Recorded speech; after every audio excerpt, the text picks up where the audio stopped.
Boa tarde a todos. Agradeço enormemente a presença de todos, os colegas aqui presentes, e saúdo a organização do evento, que surpreendeu as expectativas, no sentido de que, nessa tarde, tivemos excelentes palestras. E, então, esse evento que foi organizado pela Bracrim, eu quero cumprimentar todos que participaram, e com ênfase ao doutor Elias Matarassad, porque eu sei que ele trabalhou bastante para isso, em conjunto com outras pessoas, naturalmente, mas que é o grande idealizador desse momento. Saúdo também a mesa, todos os participantes que aqui estão, a delegação do Estado de Goiás e todas as delegações dos 27 estados que nos prestigiam aqui hoje. Meus agradecimentos. Hoje teremos a palestra do Dr. Salah Hassan Khaled Júnior, patrício, doutor e mestre em Ciências Criminais, e terá como tema a ilusão judicial da verdade real. Passa a palavra ao ilustre palestrante pelo prazo de 20 minutos. Prorrogável, se for preciso.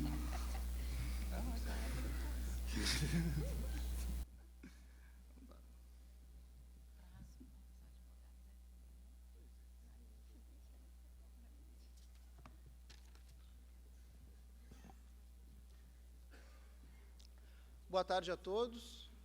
Para mim é uma enorme satisfação estar aqui hoje neste evento. Foi uma jornada, digamos assim, bastante acidentada, com um voo cancelado, primeiro por impedimento de decolagem por motivos climáticos aqui, depois em Porto Alegre, depois nos dois aeroportos, para terminar com uma pane no sistema elétrico do avião, e eu tive que arranjar um voo em outra companhia, enfim. Foi uma grande jornada, mas aqui estou para discutir com vocês algumas questões relativas às minhas pesquisas. Doutor Salah, em razão desses fatos que o senhor está trazendo aqui para nós hoje, eu já fui comunicado que nós vamos ter uma prorrogação do seu tempo. Ah, tá certo. Muito obrigado. Então, grande parte das discussões que eu trago para vocês hoje são as discussões que eu faço nessa obra que acaba de ser lançada, que é o Discurso de Ódio e Sistema Penal, pela editora Letramento. Infelizmente, por problemas logísticos, ela não chegou aqui, não está à venda no evento. Os problemas logísticos são de todas as espécies possíveis e imagináveis, aparentemente, mas caso eventualmente tenham interesse na minha fala hoje, vocês encontram o livro disponibilizado lá no site da editora Letramento pelo custo de R$ 42,00 com frete grátis. Bom, o tema ilusão judicial da verdade real me foi sugerido pelo Jader Marques, que é o responsável pela minha presença neste evento, o convite partiu dele. E a questão da verdade no processo penal é uma questão que eu venho discutindo nos últimos 10 anos e que discuti em trabalhos acadêmicos em 3 oportunidades distintas. No TCC, no mestrado e no doutorado, todos eles sob a orientação do professor Auri. A minha tese de doutorado foi publicada pela editora Atlas, com o título de Busca da Verdade no Processo Penal. Um trabalho muito bem recebido, porque, efetivamente, traz uma releitura do que é ou poderia ser o conceito de verdade no processo penal, desde uma outra matriz, que não aquela mesma matriz que permanece sendo hegemônica até hoje em dia. Mas, para que eu fale algo um tanto quanto diferente disso, talvez muitos de vocês já estejam familiarizados com essa temática e com essa abordagem, que, de algum modo, já está bastante consolidada no âmbito do processo penal, eu trago a discussão mais recente, que é essa discussão que eu faço no Discurso de Ódio e Sistema Penal, uma discussão que conecta, portanto, a questão do ódio à questão do processo penal e que conecta também verdade e ódio. E aí eu começaria com a parte histórica. Penso que é importante que tenhamos uma noção bastante clara do quanto é importante essa história do processo penal e das próprias práticas punitivas. O Jacinto não cansa de enfatizar a importância dessa discussão, e eu acho que ela é fundamental para que a gente tenha uma ideia do quanto ainda existe de continuidade entre práticas punitivas que, em tese, pertencem a um contexto histórico muito diferente do nosso, mas que ainda permanecem hegemônicas no nosso Brasil contemporâneo. E aí eu diria o seguinte: o que eu chamei de ambição de verdade, porque a verdade no processo penal é uma ambição, é algo que surge em um contexto histórico específico do século XIII, com uma intenção bastante clara, uma intenção de extermínio, uma intenção de destruição do diferente. É para isso que a verdade é introduzida em uma dada arquitetura processual penal, que é a arquitetura processual penal inquisitória, uma arquitetura processual penal que funda um modelo de processo penal do inimigo, que em grande medida permanece sendo o nosso modelo de processo penal até hoje.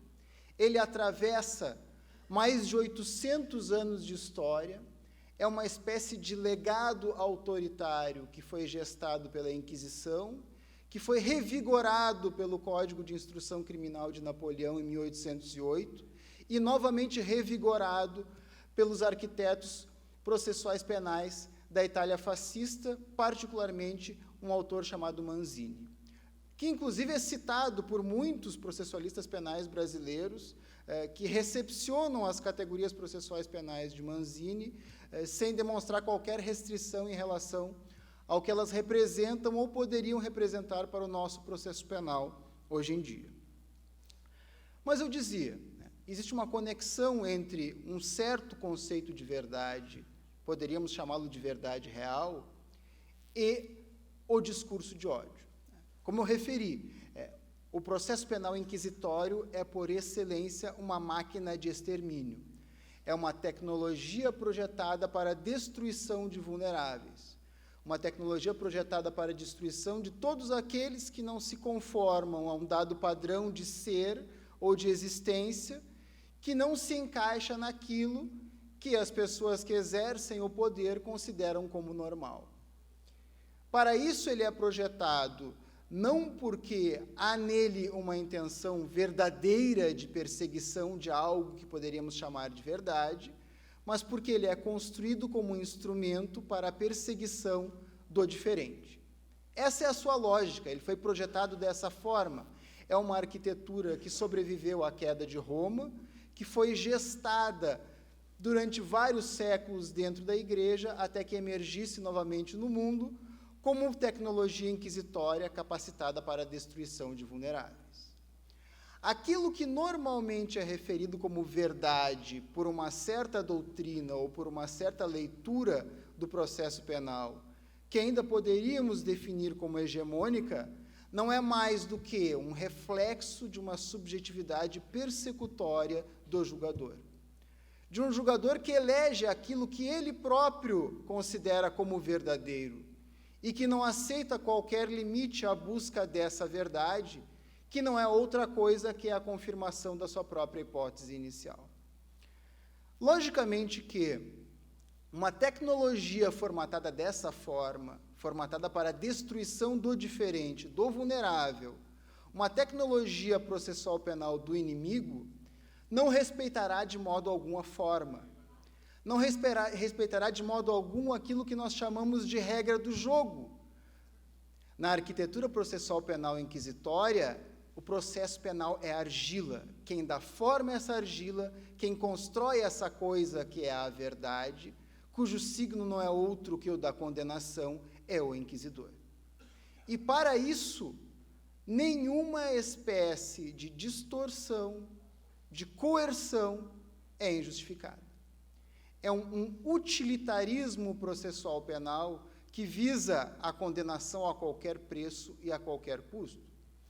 E vejam bem, o interessante é que o modelo de juiz que ainda predomina no imaginário ocidental, neste imaginário que ainda é, em grande medida, dado por uma tradição judaico-cristã, é este imaginário do juiz escavador, do juiz prospectivo, do juiz que extrai a essência das coisas, do juiz que arranca a verdade das entranhas do acusado.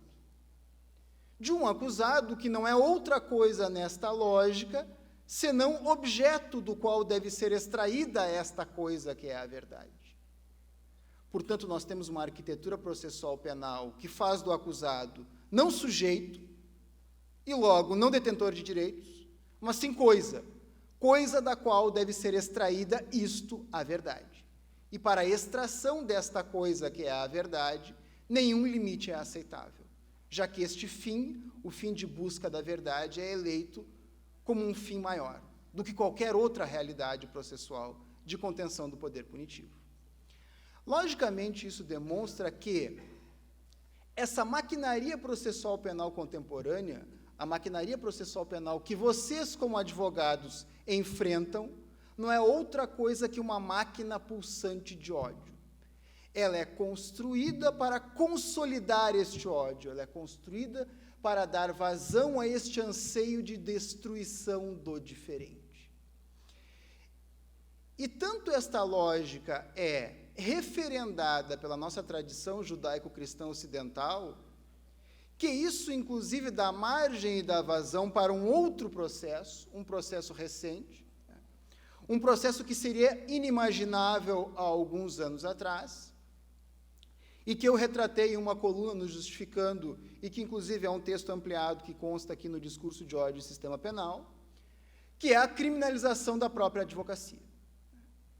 Existe um furor, um anseio, uma pulsão punitiva tão grande que, desde essa lógica, os próprios advogados se tornam criminalizáveis. E aí nós teríamos que nos perguntar sobre a natureza dessa criminalização. Claro que, logicamente, quando nós falamos em criminalização, tradicionalmente nós pensamos na criação e na aplicação da lei penal, um processo com o qual todos nós estamos familiarizados. A criminalização da advocacia é um processo de criminalização que parte desde outra lógica. É um processo de criminalização que se assemelha ao que a criminologia cultural chama de criminalização cultural. É um processo fundamentalmente construído a partir da mídia, uma mídia que discursivamente desidentifica o advogado com o restante da sociedade. Constrói a figura do advogado como outro, o advogado como aquele que se coloca ao lado do inimigo. E se o advogado se coloca ao lado do inimigo, retratado como inimigo, ele também é por essa mesma grande mídia. Satanizado e demonizado por esta grande mídia, ele também é, de forma análoga, tido como criminoso. Logicamente que não estamos falando aqui de um processo de criminalização enquanto aplicação da lei penal, mas sim de um processo de criminalização simbólica, que inclusive foi referido recentemente pelo Geraldo Prado como incriminação moral do advogado, que visa desconstruir, satanizar, demonizar a figura do advogado, fragilizar o que representa o exercício da advocacia enquanto um pré-requisito para a própria existência da democracia e do Estado democrático de direito, como se fosse possível e pensável uma democracia sólida sem a figura do advogado, sem a possibilidade de resistência ao poder punitivo, que é um pré-requisito para que o próprio Estado democrático de direito exista. O contrário disso não é outra coisa que um estado de polícia, que se expande cada vez mais. Então, nós temos um duplo processo. De um lado, os agentes da lei, os agentes da virtude, exercem um poder punitivo, persecutório, autoritário, que é identificado com o conceito de justiça, como se justiça e punição fossem coisas equivalentes. São transformados em paladinos, verdadeiros salvadores da República, enquanto, na verdade, promovem a sua desestabilização, a desestruturação da própria democracia, e, de outro lado, temos um processo de destruição simbólica, de criminalização da própria advocacia. Um processo perverso, que é construído desde uma lógica que conjuga esforços judiciários e midiáticos. E aí aqui eu tenho que referir também, claro, todos de algum modo estão falando disso, e eu não tenho como não falar disso, afinal de contas, viajei para a República de Curitiba, de forma clandestina, sem passaporte, por sinal. Talvez tenha sido por isso que tenham havido 2 panes elétricas no avião, sabotaram o avião com certeza, sabiam que eu viria aqui para criar caso, né? Mas é necessário que a gente tenha uma compreensão aprofundada do que representa a Operação Lava Jato enquanto paradigma do que é aceitável no processo penal contemporâneo e do que não é aceitável. A Operação Lava Jato consegue, de algum modo, coordenar tantas autoridades e instâncias distintas, promover uma sobreposição de papéis e indistinção de funções entre essas autoridades, conclamar um braço midiático dessa própria operação que a integra, não é algo externo a ela, faz parte dela, esta estratégia midiática de vazamentos seletivos, de criminalização de advogados, para com isso produzir uma ultrapassagem do limite do que é aceitável no processo penal democrático, que de algum modo deforma de maneira tão grave, tão profunda e tão incisiva o que poderia representar esse processo penal democrático, que nós podemos dizer que ela é, hoje, o estado da arte do processo penal do inimigo contemporâneo. Eu não vejo e não encontro nada, absolutamente nada, em nenhum outro contexto, seja ele histórico, seja ele nacional ou internacional, que se assemelhe à extensão de ilegalidades que são cometidas por esses agentes que naturalizaram essas ilegalidades. E aí é que está. Esse é outro ponto central, porque seria muito simples que nós trabalhássemos aqui desde a lógica de um maniqueísmo rasteiro e grosseiro que transformaria essas pessoas em simples agentes do mal interessados na desestruturação e desestabilização da República. Mas o problema é mais complexo. Ele é mais complexo por quê?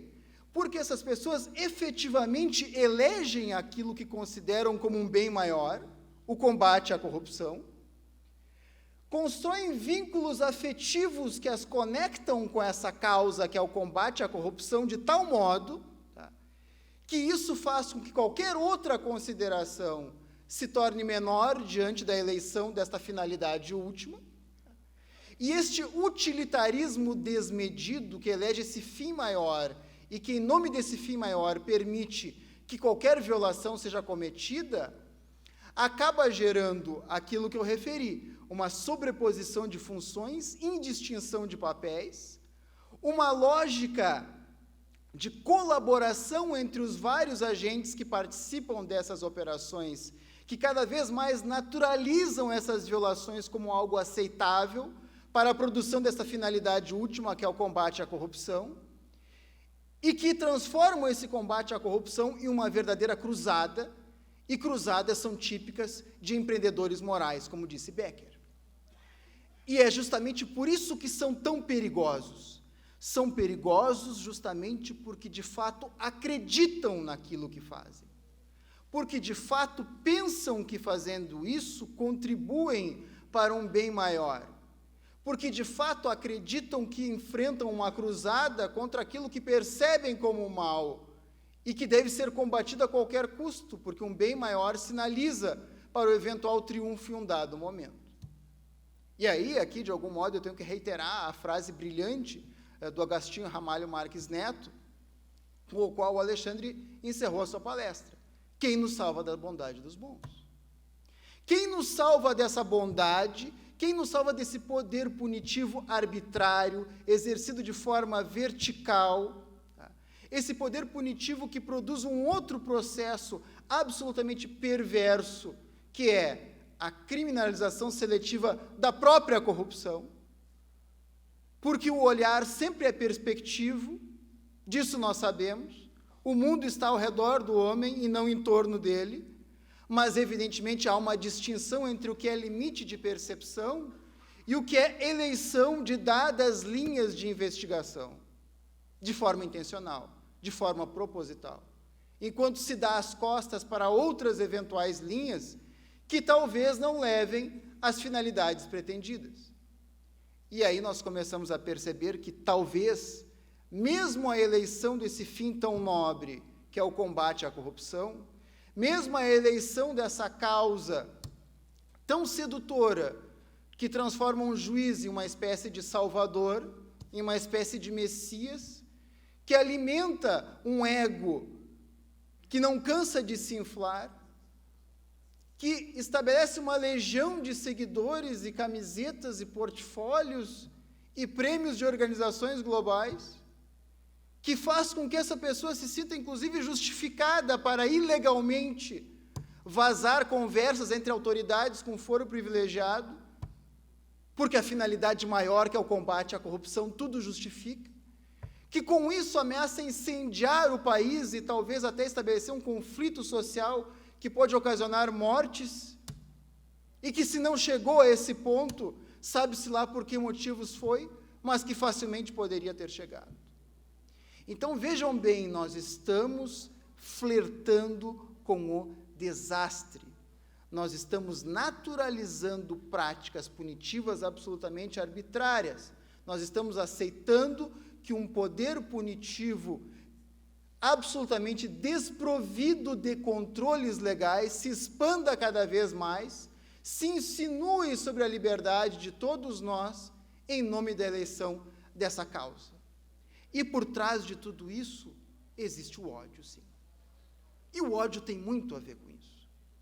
O desenvolvimento, a ascensão de uma racionalidade binária, e o pensamento binário sempre é perigoso, porque o mundo é complexo demais para esses esquemas explicativos finitos que esvaziam de significado as coisas. O desenvolvimento de um pensamento binário, de uma racionalidade binária, que nas últimas 2 décadas foi veiculada incansavelmente por uma pseudo-intelectualidade fascista e retrógrada, que produziu uma cisão subjetiva na sociedade, dividida simbolicamente em petralhas e coxinhas, uma cisão simbólica que faz com que cidadãos enxerguem nos olhos uns dos outros a figura de inimigos, de objetos que podem ser e devem ser destruídos, que faz cada um de nós potencial algoz desse inimigo, esse ódio que se difundiu de forma tão extensa e tão aprofundada, ele tem relação com essa expansão do poder punitivo. Porque nós sabemos disso também, não é somente o combate da corrupção para esta patuleia adestrada e bestializada pelos meios de comunicação. É o combate de uma corrupção específica que parte de um dado grupo de pessoas vinculado a um dado partido. E essas pessoas devem ser destruídas, não só elas, como seu patrimônio político, seus familiares e os seus próprios advogados também. Não deve sobrar nada além de poeira dessa gente, varrida pelo vento. É em nome desse ódio, que nós ultrapassamos completamente o limite do que é aceitável no processo penal. E essa é uma realidade com a qual todos vocês que advogam, eu não advogo, eu não sou juiz, eu não trabalho, eu só dou aula. E aí o meu recalque é o maior de todos, porque se tem juízes que são recalcados com advogados porque ganham muito, imagina um professor que é recalcado com juízes e com advogados. Aí a coisa é seríssima. Mas eu me sinto muito confortável no meu lugar de acadêmico, no meu lugar de quem pode, sem o comprometimento com qualquer um desses papéis, apreciar essas coisas com a seriedade necessária, não que juízes e advogados não possam fazê-lo, sem que eu tenha o flanco aberto à possível crítica que inevitavelmente é desferida contra essas pessoas. Porque nós sabemos muito bem como funciona esse pensamento simplificador. Ele dirá que são manifestações de advogados, que esses advogados não fazem mais do que defender os interesses dos seus clientes. Eles desclassificarão todos os manifestos que apontam a gigantesca economia moral de ilegalidades que tomou conta dessa Operação Lava Jato como simples advogados que não visam outra coisa que o favorecimento desses clientes.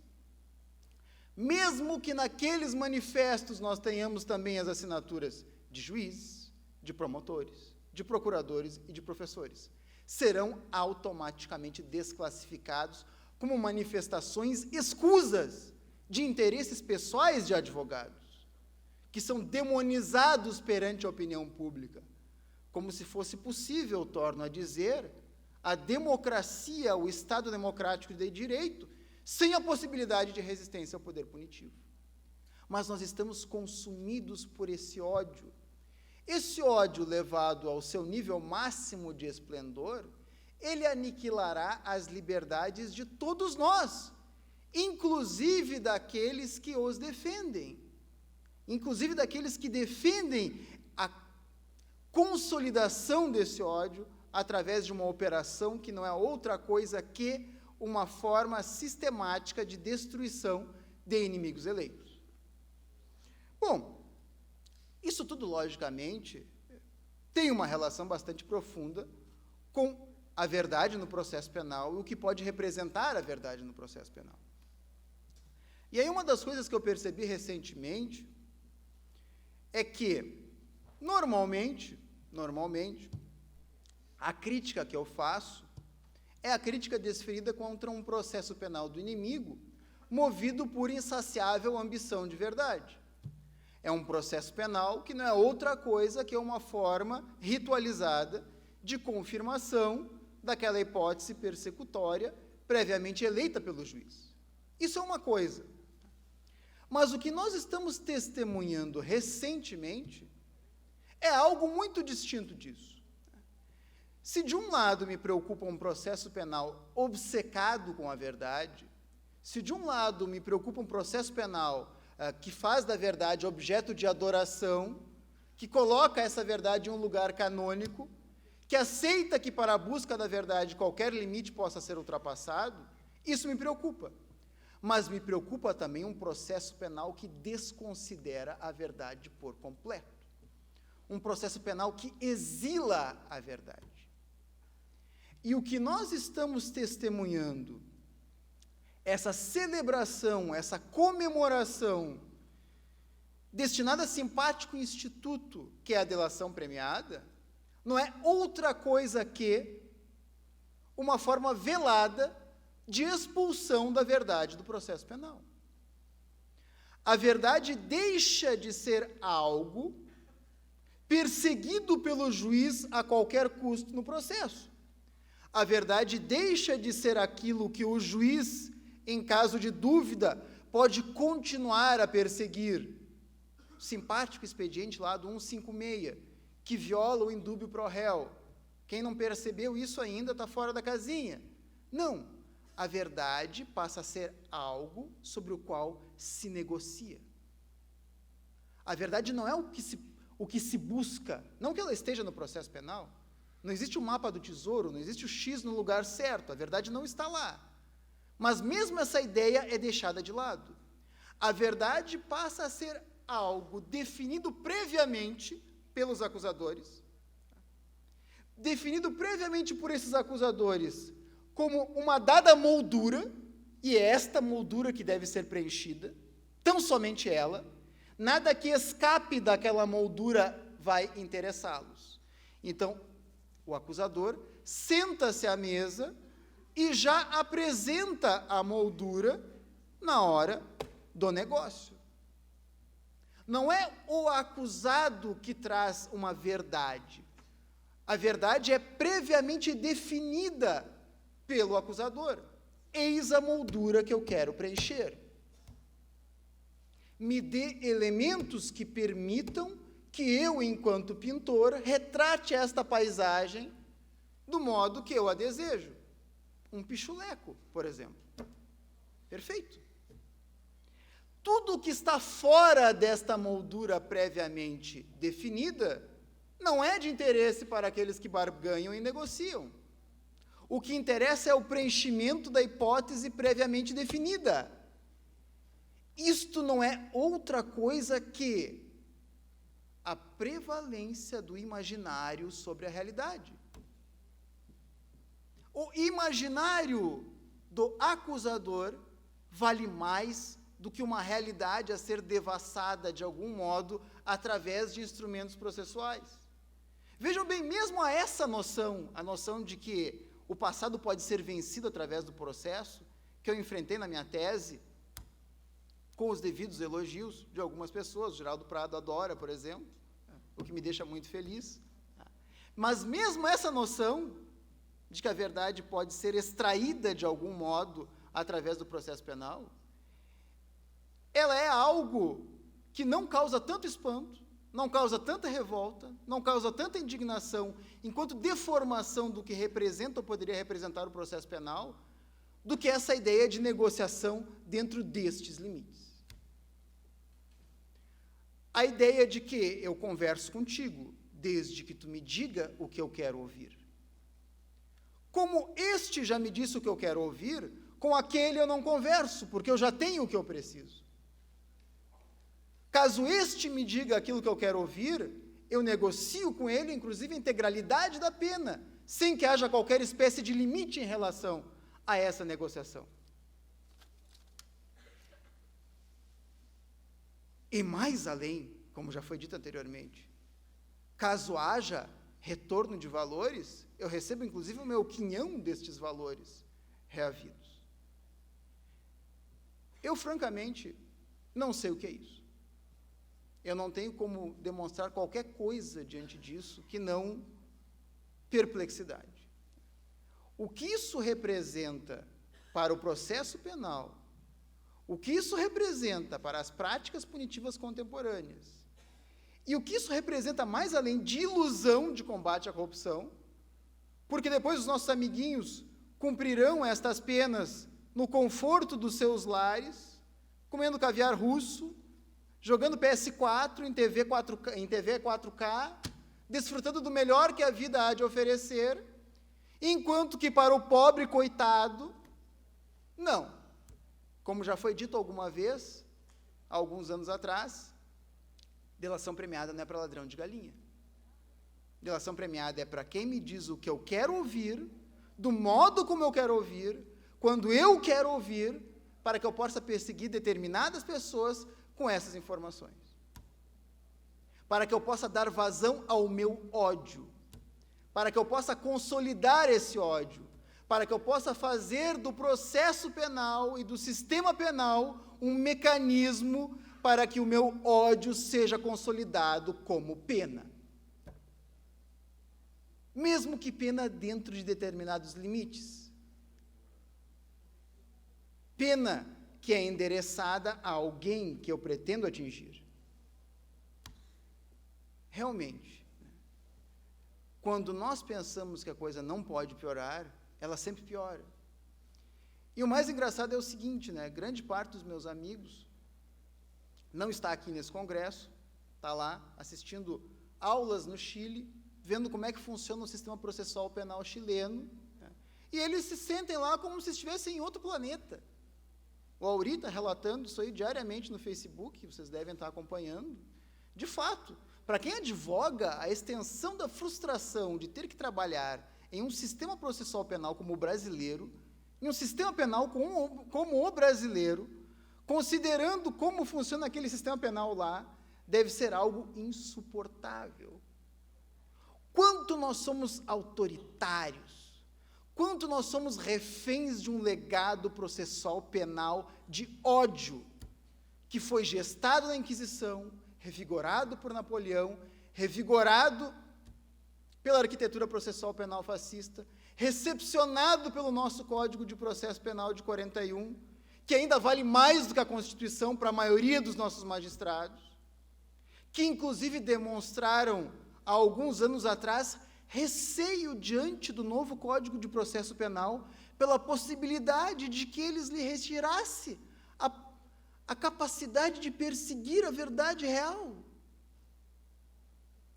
Gente, a nossa precariedade civilizatória realmente é estarrecedora.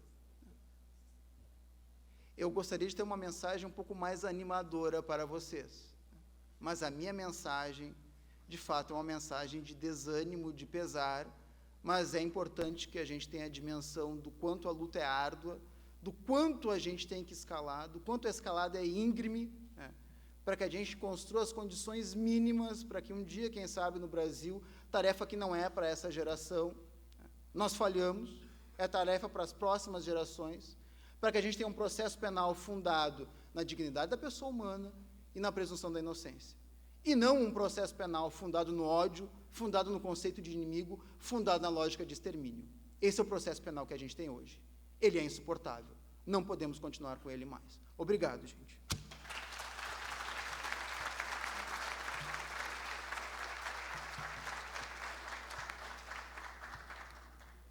Mais uma vez agradeço a presença de todos.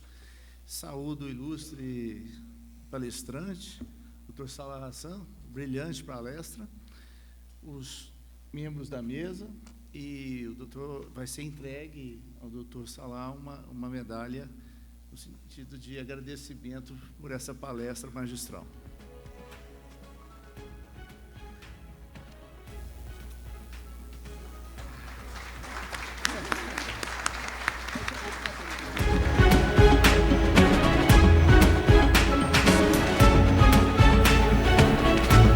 Declaramos encerrado esse painel. Obrigado.